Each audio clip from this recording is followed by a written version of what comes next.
Kembali ke video sebelum ini di mana kita diskusi tentang isi kepala seseorang yang dilanjutkan dengan membahas tentang manajemen bisnis. Bisnis merupakan isi paling banyak dalam pikiran saya, berkutat di dunia tersebut tanpa tanggalan merah. Karena otak saya terbanyak ya bisnis yang didiskusikan, yang dipikirkan. Misalnya, bagaimana membuat rekening selalu biru dalam pembukuan perusahaan, bagaimana bisa membayar gaji karyawan tepat waktu, bagaimana market share selalu naik, bagaimana peraturan pemerintah bisa sejalan dengan usaha kita, dan banyak lagi semacam itu. Sehubungan dengan bisnis, ada sahabat yang bertanya, bagaimana melakukan restructuring perusahaan? Atau ada yang bertanya, bagaimana mengidentify value pada sebuah proyek? Atau menjawab pertanyaan bagaimana deliver project requirement? Atau menjawab bagaimana melakukan execution pada project? Dan banyak lagi pertanyaan tentang strategi bisnis. Bagi bisnis pemula, pasti bingung mengapa 95% ide tidak pernah naik menjadi inkubator bisnis. Atau mengapa tidak cepat yang bisa jadi monetize, jadi uangnya kenapa sulit? Mengapa hal ini terjadi? Mengapa banyak orang mau menjadi usahawan entrepreneur namun faktanya tetap saja menjadi budak uang?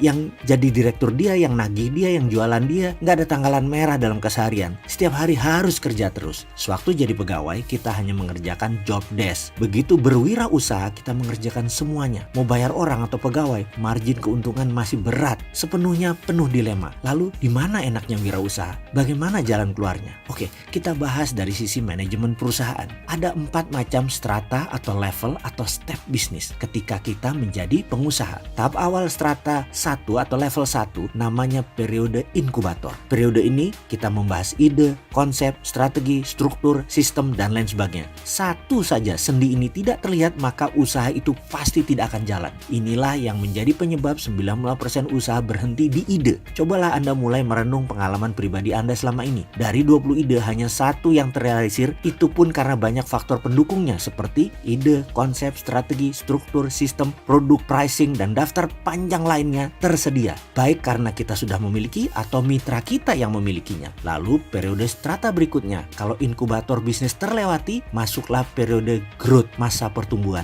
Ini mulai yang namanya sistem organisasi, teamwork, kompetitor mulai bermunculan. Hingga lanjut ke strata yang lebih tinggi yaitu periode M dan periode P. Sebuah usaha yang masuk ke M inilah kunci sustainable business. M ini belum dibuka dulu arti katanya. Sabar, kunci Anda bisa disebut pebisnis setelah 5% ide jadi usaha di strata 1. Bertahan di strata 2 masuk periode growth. Disinilah tantangan terberat. Sebagaimana catatan terbanyak guru besar bidang bisnis seperti Peter F. Drucker atau John Naisbitt dalam buku-bukunya menuliskan, hanya 30% yang bertahan lebih dari 5 tahun. Dan hanya 30% dari 30% usaha bisa masuk ke strata 3, yang 70% berkutat terus di strata 2, di strata growth. Sejauh ini, sahabat pasti tidak tertarik dengan apa itu periode M, apalagi periode P. Kenapa? Karena di G, di growth itu kuncinya. Jadi ada baiknya kita fokus di periode inkubator strata 1 dan periode growth strata 2. Di mana banyak sekali pengusaha yang bertanya, saya nggak ada modal, dana kurang. Lalu bagaimana solusinya?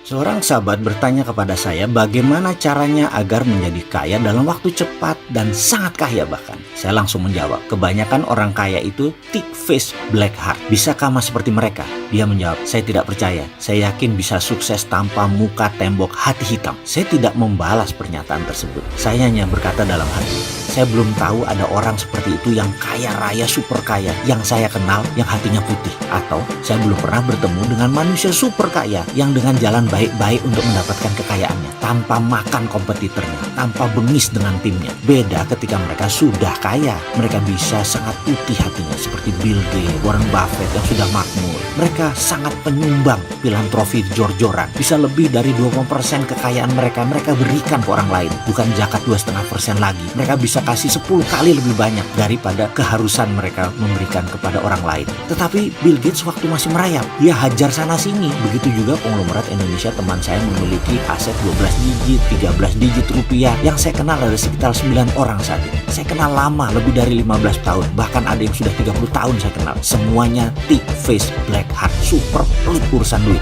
Dan kejam. Deal dengan mereka makan hati, tough, sangat demanding, push hard, menekan sekali. Dalam agreement berlapis-lapis, saling ngunci, banyak poison pill-nya bahkan di dalam agreement tersebut. Kalau yang milioner 9 digit, 10 digit, nah ini macam-macam. Dari yang sangat santun hingga yang lebih parah raja tega. Dari bilioner juga ada. Dari yang nggak ada catatan, pembukuan. Dari yang sangat percayaan, lembut hati, tutur kata sopan, sangat spiritual, dan orangnya menyenangkan banyak kalau 9 digit, 10 digit. Tapi sekali lagi, kalau bilioner 12 digit ke atas, teman saya atau mitra saya, semuanya asshole. Tapi secara teman mereka baik loh. Ini bicara kalau kita berbisnis, bermitra atau kerjasama. Sekali lagi, kalau berteman, kalau bermain, ya kita mau apa dilayani. Naik yacht mereka atau kebutuhan transportasi private jet mereka kita tumpangi, dan kita bawa sekeluarga sekalipun atas undangan mereka. Mereka pelayanannya super royal. Tapi kalau kita butuh private jet mereka secara bisnis, mau pinjem jangan harap ada harga spesial. Kalau sewa pun bisa 2 kali dari harga sewa pesawat pada umumnya. Mending sewa yang umum aja deh, reseh dengan mereka. Saya ingat persis tahun lalu ketika berlima para triliuner ini membuat restoran Chinese food fine dining di hotel tertua di Singapura. Sangat legendaris lokasinya. Saya ingat sekali mereka memutuskan masuk dengan 5 juta Sing dolar, masing-masing store 1 juta dolar. Deal ini terjadi di depan mata saya. Lalu mereka store ke sebuah rekening. Dan ada satu yang memutuskan store-nya lusa. Itu mereka berdebat kencang di depan saya. Kalau lu store lusa, gue store lusa juga. Mending tahan 2 hari duit gue, lumayan bunganya. Itu sebuah kalimat yang sangat spesifik. Dan akhirnya sepakat semuanya store-nya lusa. Aneh nggak mereka itu? Berapa sih bagi mereka bunga bank 2 hari? Kecil sekali, tapi tetap saja hitung-hitungan. Dan ketika mereka akan ke Singapura, mereka berangkat sendiri-sendiri. Yang 2 punya private jet, dan dia tidak ajak teman mereka gabung berangkat. Karena mereka hitungan banget. Karena itu masuk cost, masuk investasi capex versi pribadi. Mereka pisahkan banget antara pribadi, bisnis pribadi, dengan pertemanan. Benar deh, capek main dengan mereka. Tapi itulah mereka yang saya tahu. Saya kenal 5-limanya sejak dari kampus dulu, 30 tahun yang lalu. 2 dari mereka anak konglomerat Melayu kenamaan nasional zaman Pak Harto. Yang 3 triliuner baru, ayah mereka. Yang 3 lumayan lah, 10 digit mah ada. Tapi yang menjadikan 13 digit ya generasi mereka itu. Jadi menjawab pertanyaan sahabat yang ingin super kaya 12 digit, 13 digit dengan cara tidak muka tembok hati hitam, saya mohon diajari. Pengen banget saya seperti itu. Karena saya cukup lumayan buruk juga dalam hal bisnis, sangat tegaan. Salah banget nih saya, maaf ya. Saya juga masih belajar jadi orang baik. Orang sontoloyo kayak gini kok mau kasih pelajaran kebaikan.